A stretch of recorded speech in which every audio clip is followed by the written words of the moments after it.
Louvado seja, Senhor, teu nome, entronizado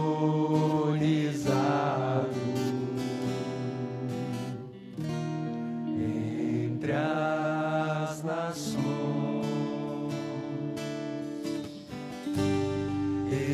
Exaltarei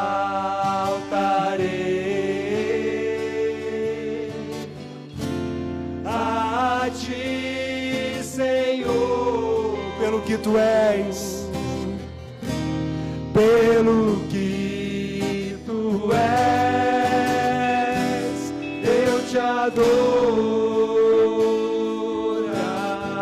Diga ao Senhor: recebe a minha adoração.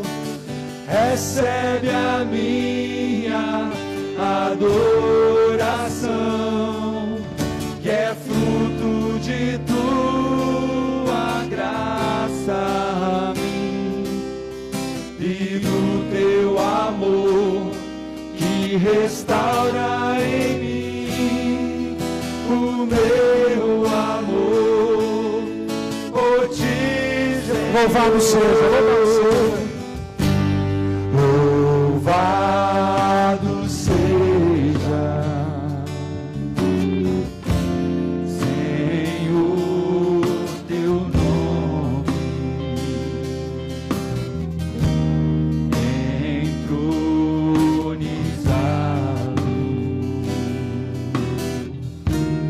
entre as nações. Diga: exaltarei. Exaltarei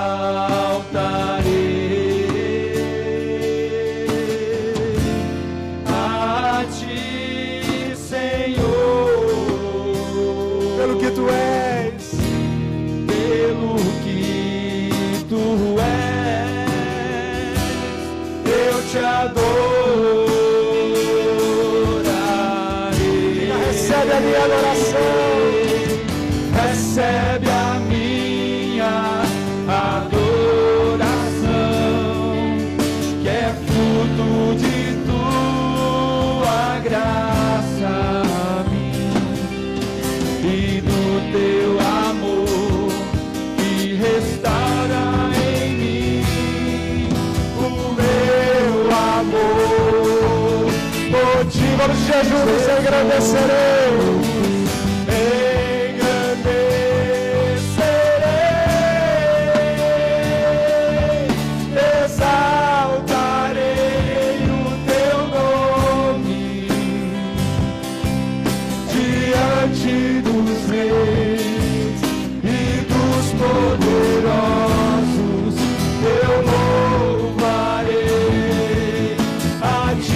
Engrandecerei suas vozes.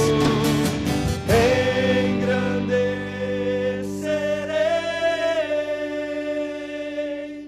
e exaltarei o teu nome diante dos reis e dos poderosos. Eu louvarei a ti. Mais uma vez, engrandecerei, engrandecerei,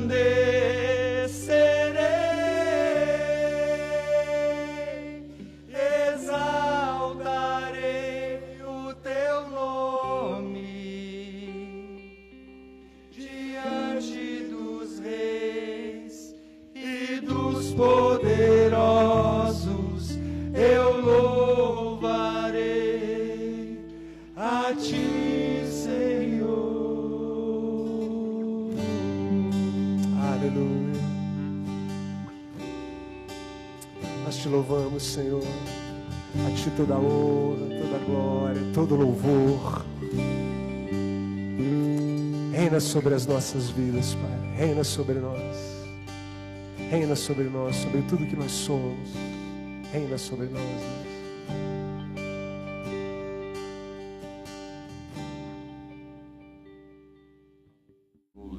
Mateus, no capítulo 27, Nós vamos ler do verso 51 ao verso 54.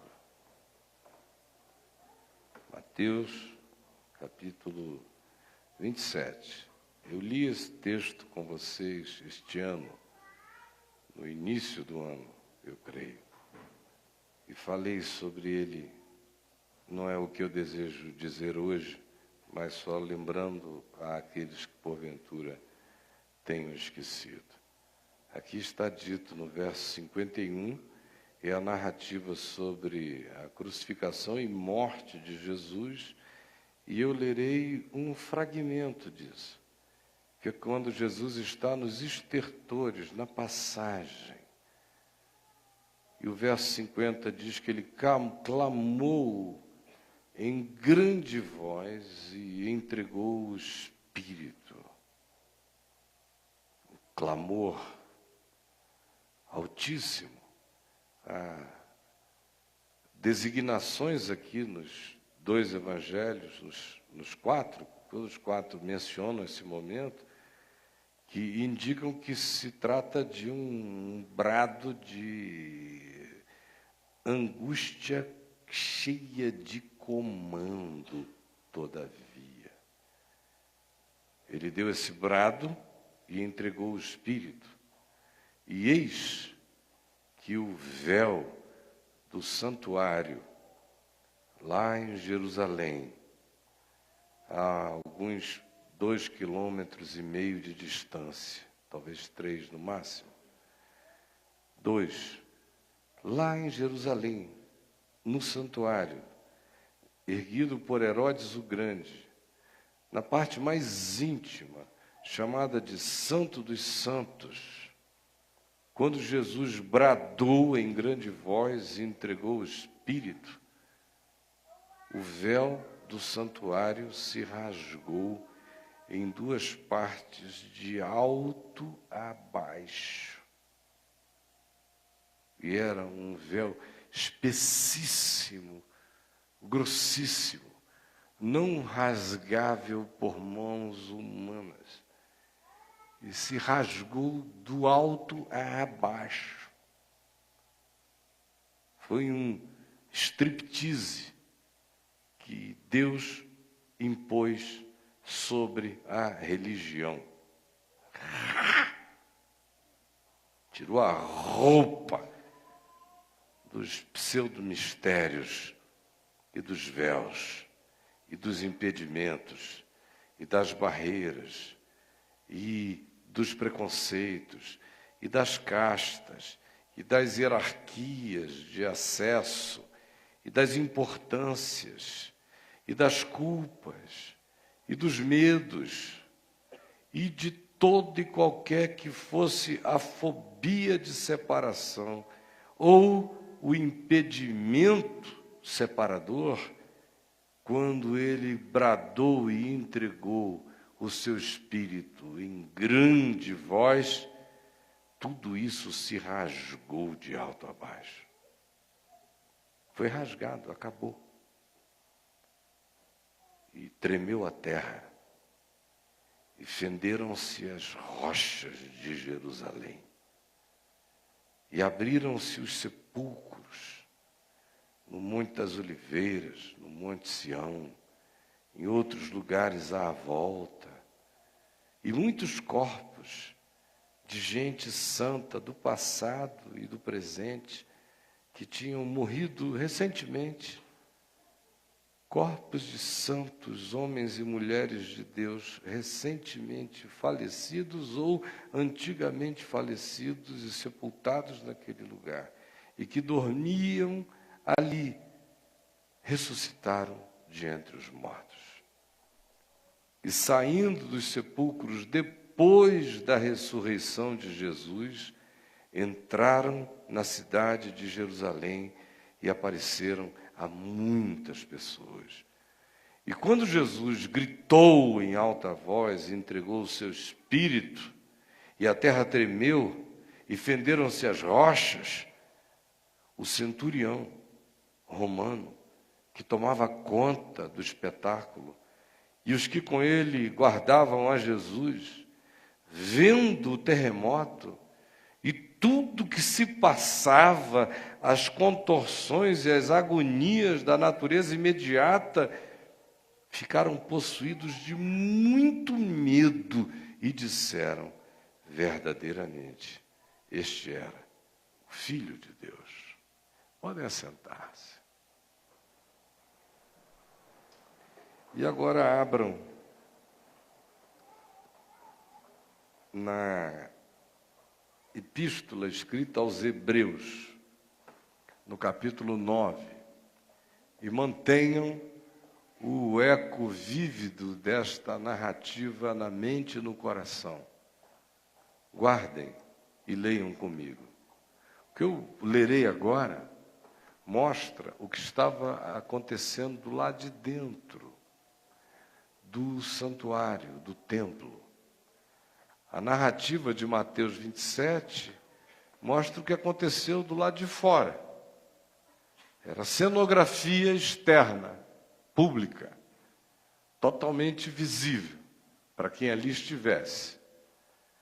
Ele dá o brado, o véu do santuário é rasgado lá dentro do santuário em Jerusalém, de alto a baixo em duas partes. Ninguém do lado de fora ficou sabendo, essa foi uma notícia que veio no dia seguinte, 2 dias depois. Não foi instantâneo. Não havia ninguém lá para ver o véu rasgando-se. Aquele era um lugar solitário, só uma vez no ano é que o sumo sacerdote entrava no lugar do Santo dos Santos. De modo que não era algo óbvio o que estava acontecendo, era preciso que pessoas afeitas à intimidade do lugar percebessem alguma coisa.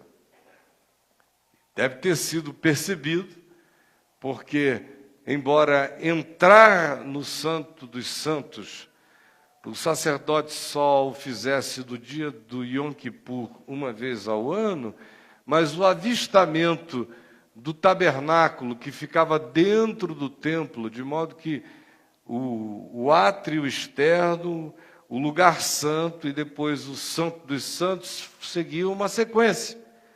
De maneira que de um lugar se avistava o outro, só não o interior deste lugar fechado dentro do grande templo. Mas o véu que separava um estágio do outro ficou perceptivelmente rasgado e simbolicamente devassado, expondo o lugar até então fechado.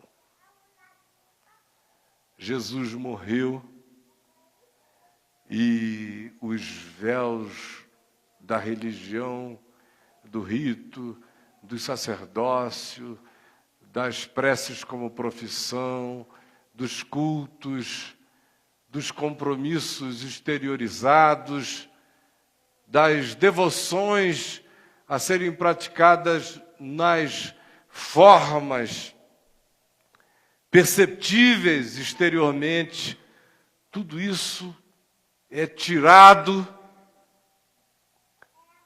toda a maquiagem, toda a apresentação, todo o palco da religião é desvendado e aberto.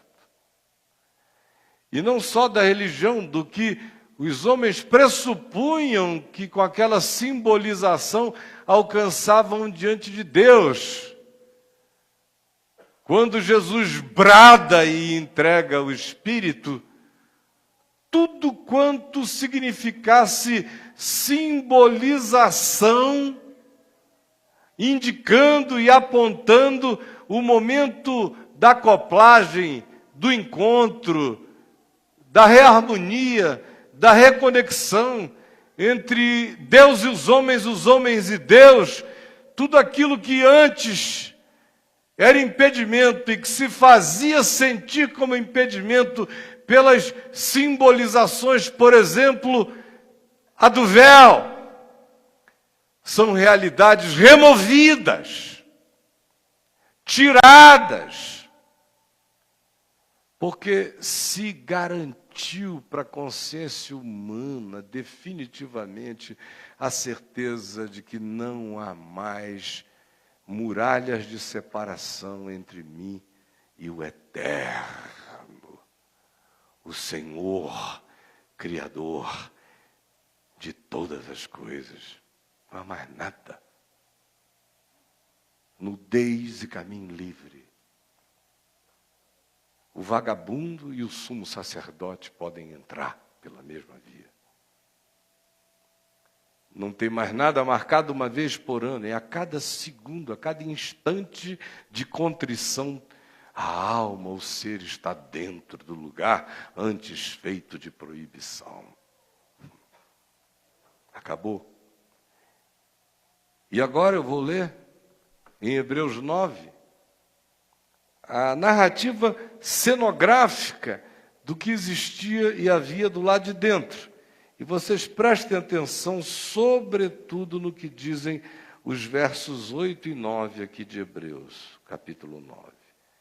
Ora, a primeira aliança também tinha preceitos e serviços sagrados e o seu santuário terrestre, aquela aliança feita com o povo de Israel no Monte Sinai.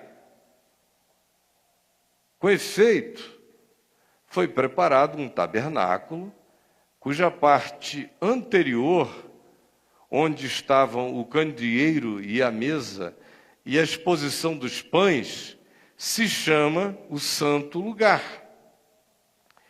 Por trás do segundo véu se encontrava o tabernáculo que se chama o Santo dos Santos, ao qual pertencia um altar de ouro lá dentro para o incenso e a arca da aliança totalmente coberta de ouro, na qual estava uma urna de ouro contendo o maná do deserto, a vara de Arão que tinha florescido no deserto e as tábuas da aliança dadas a Moisés.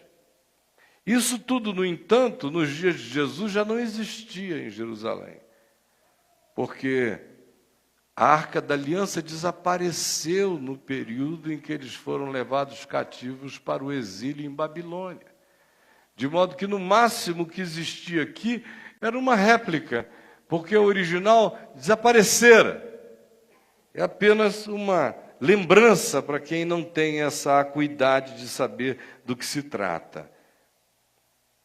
Aqui se diz, e sobre esta arca havia os querubins de glória, que eram esculturas, com a sua sombra de asa projetada, que cobriam o propiciatório, que era o lugar que simbolizava o perdão.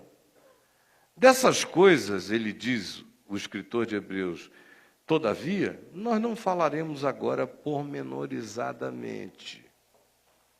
Ora, depois de tudo isto, e depois de tudo isso assim preparado e feito, continuamente entram no primeiro tabernáculo, chamado Santo Lugar, os sacerdotes para realizar os serviços sagrados, o tempo todo. No primeiro lugar, chamado Santo Lugar, oferecendo continuamente sacrifícios de sangue e outras coisas.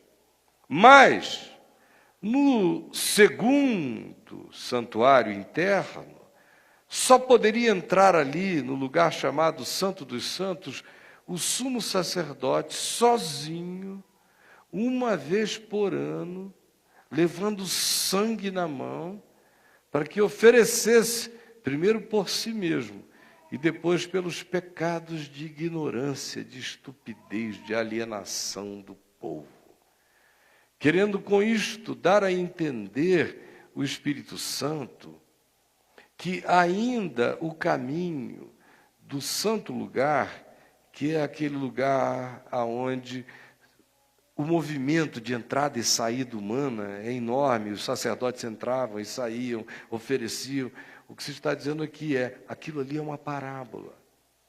Aquele lugar, chamado Santo Lugar, não se manifestou, não se manifesta, nem se manifestará, enquanto o tabernáculo continua erguido. Isto é uma parábola para a época presente. E segundo esta parábola, se oferecem dons como sacrifícios, embora estes, no tocante à consciência, não sejam eficazes para aperfeiçoar aquele que presta o culto, porque não passam de ordenanças da carne, leis cerimoniais, ritos, mecanicismos, baseados somente naquilo que o homem traz, naquilo que o homem oferece, naquilo que o homem propõe, coisas essas que em Cristo na cruz foram completamente abolidas. O que eu quero dizer a nós, rapidamente? O que os versos 8 e 9 nos dizem é de uma seriedade enorme, a gente quase não percebe.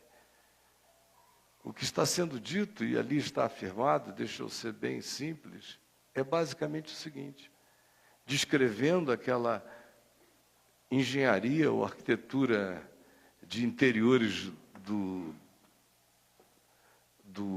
prédio religioso principal da Escritura, que era o templo em Jerusalém, o que se diz é assim que funciona essa mecânica.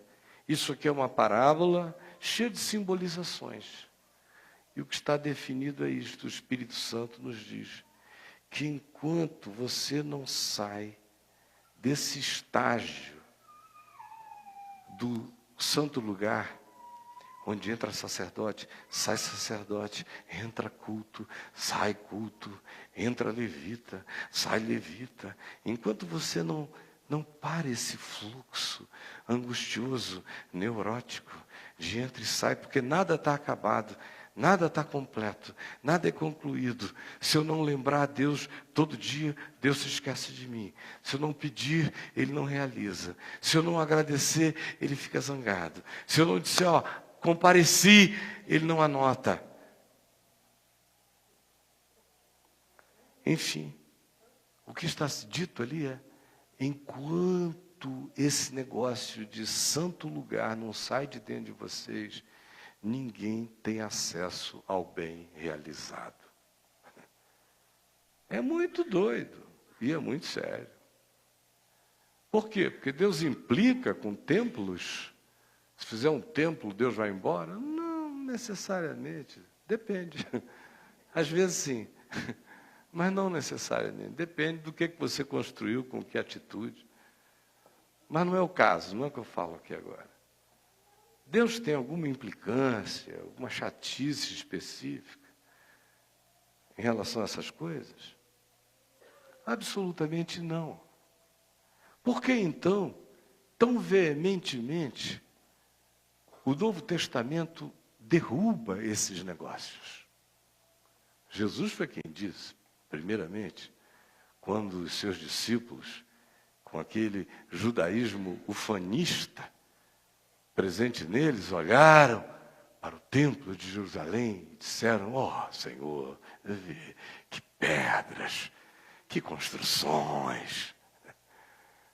Há pedras lá, não no muro externo chamado das Lamentações, mas ali embaixo, se você entrar, meu Deus, há pedras de tamanho não encontrável nas pirâmides do Egito, de tão densas, enormes, cortadas, enfiadas embaixo daquela rocha, como sustentação para aquele prédio magnífico que vinha em cima. Pedras e pedras. E eles disseram isso a Jesus. E Jesus disse: em verdade eu vos digo que aqui não ficará pedra sobre pedra que não seja derrubada. Derrubou o templo. Foi uma das acusações que pairou forte sobre ele, catapultando-o direto para a situação do julgamento, da sentença e da morte de cruz. Uma das acusações dizia: esse é aquele que disse: destruam o templo que em 3 dias eu vou reconstruí-lo. Como se Jesus tivesse algum interesse em fazer magia de arquitetura, nanoarquitetura, para sair brotando uma de dentro da outra, e o prédio aparecer. Não, ele estava dizendo: destruí vós este santuário e em 3 dias eu o reconstruirei. Porque o único santuário que importava era ele. O resto, ele disse, não vai ficar pedra sobre pedra. Quando você lê aqui em Mateus 27, o brado da cruz rasga o véu de cima a baixo. E você olha pelo lado de dentro, depois aqui em Hebreus 9, essa narrativa se desenvolve, chega-se a esse ponto onde se diz o que o Espírito Santo está querendo ensinar, dar a entender, é que ainda o caminho do santo lugar não se manifestou e não se manifesta enquanto a gente mantém a mente tomada por essa ideia da aflição do lugar aonde eu vou, ou da relação com Deus que viaje por dentro da mesma necessidade de renovação cotidiana de um vínculo sem fim. Do contrário, eu não tenho paz nem descanso. Enquanto isto não é abolido, não se manifesta o caminho da pacificação descansada no coração. Aí começa a ficar muito mais sério quando a gente compreende. Por quê? Porque a pergunta que eu e você precisamos fazer com honestidade é aquela que me faz querer saber o quanto do que eu chamo de minha vida com Deus depende, está erigido, está construído, está vinculado, está dependente ao conceito presente ainda em mim, de que eu preciso que certas pessoas orem por mim para que minha oração seja melhor ouvida.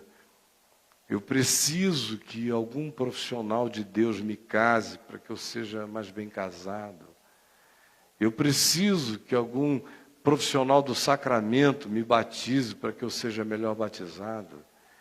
Eu preciso de algum tipo de sumo sacerdote, de alguma hierarquia ou de alguns dons especiais na minha vida, porque eu pessoalmente não sinto que eu tenho este acesso, ou que eu tenha este acesso. Ou qualquer outra coisa do tipo que me gere essa dependência, essas intermediações, esses franqueadores de acesso, ou os profissionais desse serviço sagrado. Enquanto a mecânica do sagrado está dentro de mim, rodando como um software espiritual, psicológico, emocional, de qualquer natureza ou mesmo cultural, enquanto ele roda, ele se impõe como uma mecânica primitiva que me faz preso a ambientes apequenados e não quebra e não rasga o véu do medo, da culpa, dos ativismos aflitos e neuróticos em devotado serviço a Deus, não saem de mim. Bem como todas as outras mecânicas pagãs plantadas na gente que rodam de dia e de noite em operação inconsciente e que não permitem,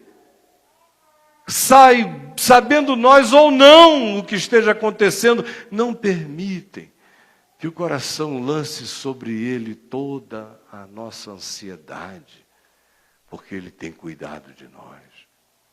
Não permitem que a gente mergulhe em águas tranquilas e pastos verdejantes. Nada nunca está consumado, nada nunca está feito, nada nunca está garantido. É o tempo todo uma angústia, é um fluxo que não para, é o caminho do santo lugar, na agitação angustiosa de um espírito que não entendeu que ele gritou de uma vez para sempre que o brado foi dado. A paz não precisa ser renovada se eu crer, para sempre ela está afirmada. Eu não tenho que voltar para saber se foi fato mesmo. É fato. Não há mais impedimento. Você não precisa de mim. Nós temos o privilégio de nos encontrarmos, mas não é porque eu precise de você e você precisa de mim. É um privilégio. Eu não tenho poder de adicionar por nenhuma virtude pessoal nada à sua vida, a menos que você decida, pela consciência, pelo entendimento, ouvir a parábola do Espírito Santo que diz: pare o movimento angustioso do santo lugar psicológico, onde nada se fecha, onde nada se completa, onde nada se consuma. E nem dessa estrutura inteira, do santo lugar ou do santo dos santos, no santo lugar cesse, no santo dos santos, está tudo rasgado. Agora, não é lá, não é aqui, não é em lugar nenhum, não é vinculado nem dependente a nenhuma pessoa, nem a um grupo de pessoas, a nenhuma instituição, a nenhuma religião, a nenhum aparato humano.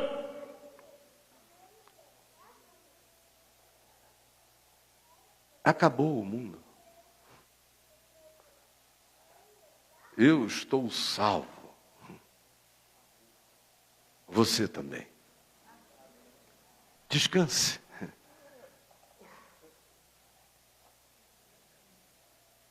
Descanse.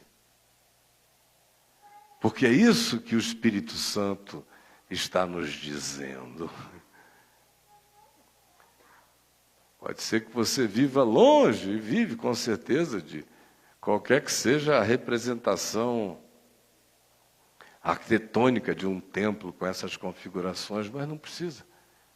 Você não precisa ter nenhum templo material na sua vida para você ter a configuração dessa repetitividade aflita, onde eu faço parte do átrio.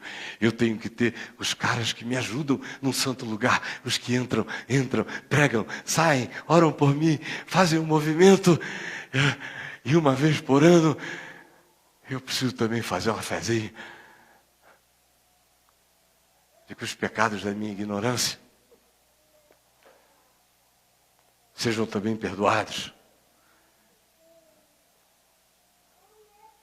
Já tem uns 3 anos que eu não vou a nenhum retiro para fazer 3 dias de concentração, de confissão de pecado, para voltar mais leve para casa.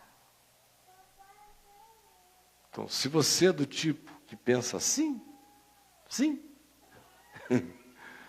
O escritor de Hebreus diz: eu sinto informar, não vai ter paz para ti. Você não vai entrar nesse descanso enquanto a angústia dessa dinâmica de mecânica ansiosa, que é promovida pela necessidade de repetição, porque a religião jamais estabelece a não repetição. ela vive de repetição, de repetição, de repetição. É só a vida com Deus que faz cessar as repetições, mergulha você num estado que é.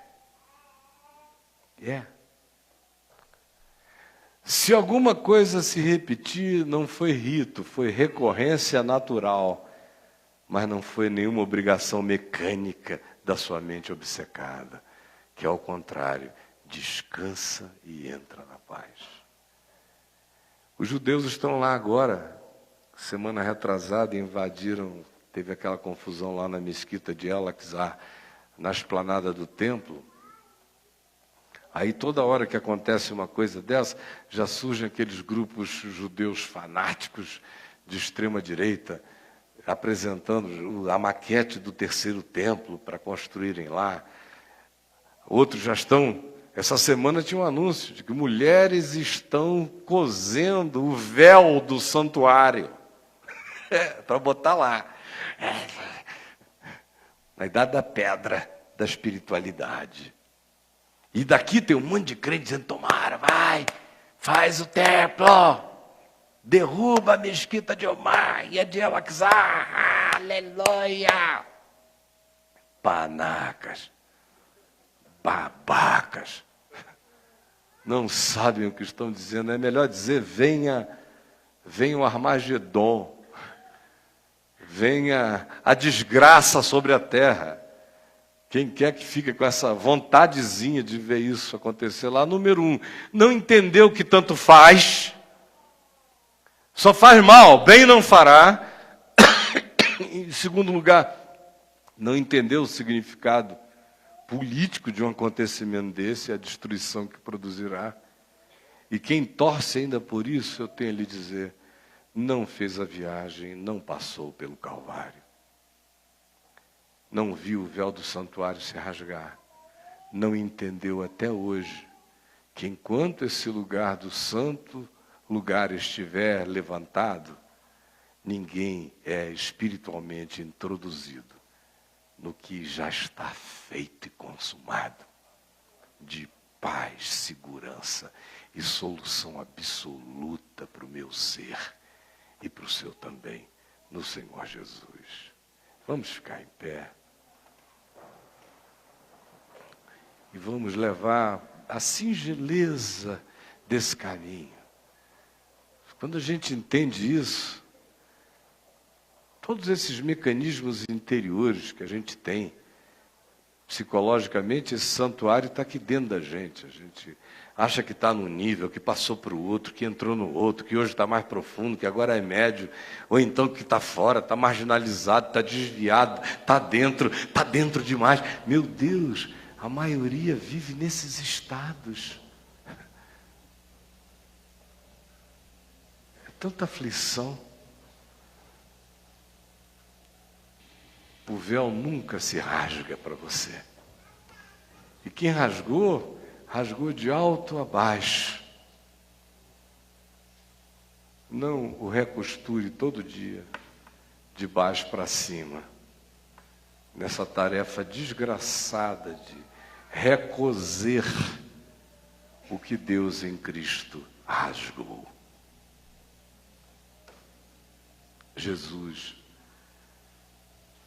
mostra para cada um aqui quais são as áreas, e muitas são elas, na nossa existência onde estamos recosturando, recosendo, refazendo o véu rasgado, aquilo que o Evangelho tirou, que a cruz levou, que tu aboliste, mas que a religião não existe sem essas constituições. E por isso nós nos deixamos enganar na nossa ignorância.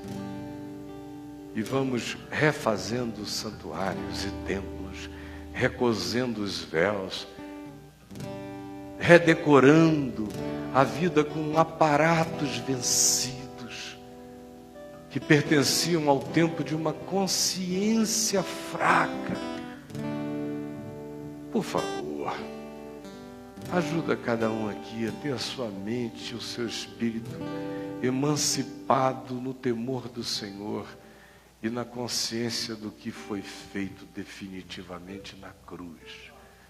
Para que nenhum viva com cinismo, mas com aquela lucidez quebrantada de gente que anda pacificada em Deus, sem nervosismos, sem profissionais contratados, sem o risco de que o lobo vestido de ovelha se ofereça para ser cardeal da nossa alma. Ó Deus, como é maravilhoso quando a gente entra e sai e acha pastagem, quando a nossa intimidade é com o Pai e com o seu Filho Jesus Cristo, quando não há nenhuma intermediação, porque a gente vive diante de Ti mesmo, mergulhados na convicção de que não há mais nenhuma barreira, nenhum véu, nenhuma lâmina de separação. E não é uma promessa para mim ou para alguns, é verdade e realidade para todos os que crendo entram sem medo diante de Ti. Realiza essa intrepidez no coração de cada pessoa, essa convicção pacificadora. É o que eu te imploro, em nome de Jesus. Amém. Amém.